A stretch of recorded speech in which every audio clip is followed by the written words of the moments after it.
नमस्कार मित्रों, आज हम पढ़ने वाले हैं past perfect continuous tense. Past perfect continuous tense की क्या पहचान होती है, क्या हेल्पिंग वर्ब होते हैं और किस तरीके से इसके सेंटेंस बनते हैं, सब पूरा एक्स वाई जेड समझते हैं। तो चलिए शुरू करते हैं। पहचान की बात करते हैं तो इस टेंस के वाक्यों के अंत में रहा था, रही थी, रहे थे आदि शब्द आते हैं तथा साथ साथ समय भी दिया रहता है।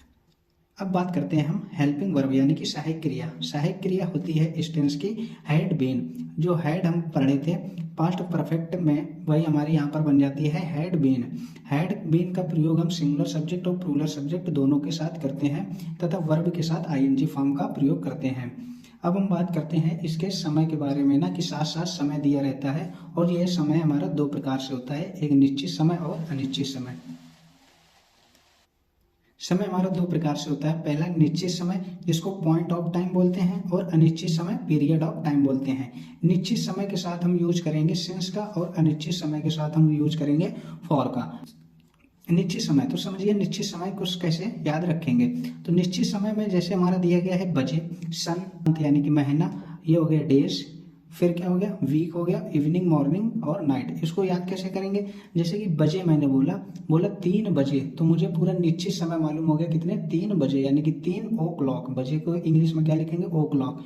जैसे बोला नेक्स्ट में सन, तो सन मैंने बोल दिया 1991, तो मुझे मालूम चल गया है कि किस साल की बात कर रहे हैं। अगर हम अनिश्चित समय की बात करें, निश्चित में मैंने पढ़ा था बजे, तो जैसे 3 बजे 4 बजे, तो ये हमारा क्या हो गया निश्चित। वही अगर हम बोल देंगे 3 घंटे, तो ये हमारा आ जाएगा घंटे अनिश्चित में। कैसे, तो समझिए घंटा मैंने बोल दिया 3 घंटे, तो घंटे आप समझेंगे 24 घंटे में 3 कौन से वो घंटे हैं जो मुझे यहाँ पर लिखने हैं, तो ये हमें घंटे नहीं मालूम है, तो ये क्या हो गया अनिश्चित समय। जैसे कि साल बोल दिया 3 साल, तो मुझे ये नहीं मालूम है कौन से 3 साल, 2019, 2025 या 2025 से लेकर 2028, कौन से वो 3 साल मुझे नहीं मालूम है, तो ये हमारा आ जाता साइल किसमें अनिश्चित में।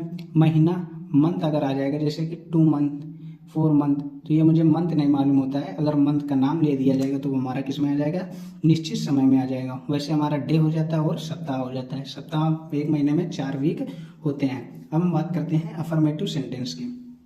है अफर्मेटिव सेंटेंस। अफर्मेटिव सेंटेंस का पहले हम रूल दे के देते हैं। अफर्मेटिव सेंटेंस यानी कि स्वीकारात्मक वाक्य इसको हिंदी में बोलते हैं। अफर्मेटिव सेंटेंस में सबसे पहले हमारा क्या आता है, सब्जेक्ट आता है, सब्जेक्ट, फिर उसके बाद आती है हेल्पिंग वर्ब, वर्ब के साथ आएगी आईएनजी फॉर्म, मेन वर्ब की आईएनजी फॉर्म, फिर ऑब्जेक्ट, फिर लगाएंगे हम सिंस या फॉर। सिंस या फॉर किसके अकॉर्डिंग लगाएंगे, टाइम के अकॉर्डिंग लगाएंगे। अगर निश्चित समय है तो सिंस और निश्चित समय है तो फॉर। उसके बाद अदर का यूज करेंगे।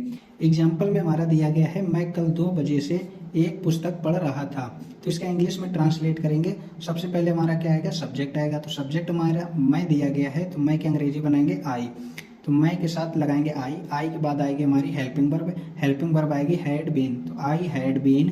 उसके बाद आएगी मेन वर्ब, मेन वर्ब क्या हमारा यहाँ पढ़ना, तो रीड माने पढ़ना हो गया, और रीड की हम लगाएंगे आईएनजी फॉर्म, तो रीडिंग। फिर आएगा ऑब्जेक्ट, ऑब्जेक्ट है एक पुस्तक, तो आ बुक। उसके बाद आएगा सिंस या फॉर, सिंस या फॉर किसके अकॉर्डिंग लगाएंगे, टाइम के अकॉर्डिंग। टाइम हमारा दिया गया है क्या चीज़, 2 बजे, तो 2 बजे मेरा कैसा है निश्चित समय है, तो निश्चित समय के साथ लगाएंगे हम क्या चीज़, सिंस। सिंस 2 ओ क्लॉक, ये हमारा क्या हो गया समय, और अदर में आ गया हमारा यस्टरडे जो हमारे यहाँ पर कल दिया गया है। अब इसके बाद हम नेगेटिव सेंटेंस को पढ़ते हैं। नेगेटिव सेंटेंस यानी कि हिंदी में इसको नकारात्मक वाक्य बोलते हैं। नेगेटिव सेंटेंस में कुछ नहीं करेंगे, हैड बीन के बीच में नॉट लगा देंगे, वह हमारा नेगेटिव सेंटेंस बन जाएगा। जैसे जो रूल हमारा दिया गया है, सब्जेक्ट, फिर हैड नॉट बीन, वर्ब के साथ आईएनजी फॉर्म, ऑब्जेक्ट सिंस या फॉर, उसके बाद टाइम, फिर अदर आएगा। एग्जाम्पल में दिया गया है वे 2 सप्ताह से तुम्हारी सहायता नहीं कर रहे थे, तो वे 2 सप्ताह से तुम्हारी सहायता नहीं कर रहे थे, तो ये लास्ट में हमारा रहे थे आया, और साथ साथ क्या आया समय आया, तो हमारा कौन सा टेंस हो जाएगा, पास्ट परफेक्ट कंटिन्यूअस टेंस हो जाएगा। तो वे के हम सबसे पहले सब्जेक्ट बनाएंगे। सब्जेक्ट हमारा वे दिया गया है, वे की स्पेलिंग बनती है दे, तो वे दे के बाद आएगा हमारा हैड नॉट बीन, तो हैड नॉट बीन, यहाँ सिंगुलर प्लूरल का कोई रोल नहीं है, हैड सिंगुलर के साथ भी और प्लूरल के साथ भी यूज होगा, तो हैड नॉट बीन। उसके बाद आएगी मेन वर्ब के साथ आईएनजी, मेन वर्ब हमारे दिया गया है सहायता करना, तो हो जाएगी हेल्प, हेल्प में आईएनजी, तो हेल्पिंग।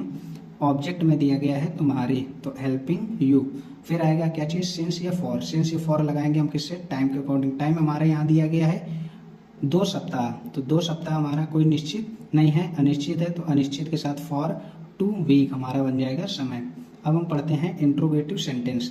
इंट्रोगेटिव सेंटेंस हमारा 2 प्रकार से होता है, पहले पढ़ा भी है, टाइप फर्स्ट और टाइप सेकेंड। टाइप फर्स्ट में क्या होता है, जब क्या शब्द से शुरू होता है सेंटेंस तो वह हमारा होता है टाइप फर्स्ट, और जब प्रश्न सूचक शब्द बीच में आएगा तो वह हमारा बनता है टाइप नंबर सेकेंड। तो टाइप फर्स्ट जो हमारा बनता है उसमें हम जब इंग्लिश में ट्रांसलेट करेंगे तो हेल्पिंग वर्ब से चालू होगा सेंटेंस। तो हैड दिया गया है, इस टेंस की हेल्पिंग वर्ब क्या हो जाएगी, हैड। फिर आएगा सब्जेक्ट, सब्जेक्ट के बाद अगर इंट्रोगेटिव सेंटेंस नेगेटिव दिया गया है तो सब्जेक्ट के बाद नॉट लगाएंगे, सब्जेक्ट नॉट। फिर आएगा बीन, मेन वर्ब के साथ आईएनजी फॉर्म, ऑब्जेक्ट, उसके बाद सिंस या फॉर, टाइम, फिर अदर। एग्जाम्पल में हमारा दिया गया है, क्या तुम सुबह से क्रिकेट खेल रहे थे, तो क्या हम अंग्रेजी बनाएंगे, नहीं, अंग्रेजी बनाएंगे हेल्पिंग वर्ब से। तो हेल्पिंग वर्ब हमारी दी गई है हैड, तो यहाँ पर आएगा हैड। फिर आएगा सब्जेक्ट, सब्जेक्ट यहाँ दिया गया है तुम, यानी कि बन जाएगी यू। नॉट आया नहीं, निगेटिव दिया नहीं गया है तो नॉट नहीं लगाएंगे। तो यू बीन प्लेइंग क्रिकेट, तो खेलना हमारा क्या हो गया, मेन वर्ब प्लेइंग, और ऑब्जेक्ट हो गया हमारा क्रिकेट, तो बन जाएगी क्रिकेट। फिर आएगा क्या चीज़, सिंस या फॉर, तो सिंस फॉर लगाएंगे टाइम के अकॉर्डिंग। तो टाइम हमारे यहाँ दिया गया है सुबह, तो सुबह आता है हमारा सिंस के साथ, तो बन जाएगा सिंस मॉर्निंग। इसी प्रकार हमारा टाइप सेकंड दिया गया है। टाइप सेकंड को किस तरीके से करेंगे, टाइप सेकंड जब प्रश्न सूचक शब्द बीच में आ जाएगा, इसमें देखिए प्रश्न सूचक शब्द बीच में आया है तो ये टाइप नंबर सेकंड है। नंबर सेकंड आएगा तो उसकी अंग्रेजी हम प्रश्न सूचक शब्द से चालू करेंगे। तो यहाँ क्यों दिया गया है, तो क्योंकि अंग्रेजी पहले बनाएंगे, इसी वजह से रूल में लिखा गया है WH पहले आएगा, फिर सेम रूल चलेगा टाइप नंबर फर्स्ट के तरीके। तो तुम सुबह से क्रिकेट क्यों नहीं खेल रहे थे, तो इसका जब इंग्लिश में ट्रांसलेट करेंगे तो क्योंकि अंग्रेजी हम पहले बनाएंगे, क्योंकि बनाया सबसे पहले वाई, उसके बाद आएगी हेल्पिंग वर्ब, हेल्पिंग वर्ब आ जाएगी हैड। फिर आएगा सब्जेक्ट, सब्जेक्ट यहाँ दिया गया है तुम, तो तुम की अंग्रेजी बन जाएगी यू। उसके बाद नेगेटिव दिया गया है तो नॉट लगा दिया। फिर आएगा बीन, फिर आएगा मेन वर्ब, मेन वर्ब यहाँ है क्या चीज़, खेलना, और खेल मेन वर्ब के साथ आईएनजी फॉर्म, यानी कि प्ले में आईएनजी फॉर्म लगाएंगे तो बन जाएगी प्लेइंग। फिर लगाएंगे ऑब्जेक्ट, ऑब्जेक्ट हमारा दिया गया है द क्रिकेट। उसके बाद सिंस या फॉर, यहाँ पर टाइम के अकॉर्डिंग सिंस या फॉर आएगा, तो यहाँ सुबह दिया गया है तो सुबह यहाँ कैसा टाइम है, निश्चित है, तो सिंस मॉर्निंग हो जाएगा। आई होप आप समझ पाए होंगे। इसके आगे हम फ्यूचर इंडेफिनिट टेंस को समझेंगे।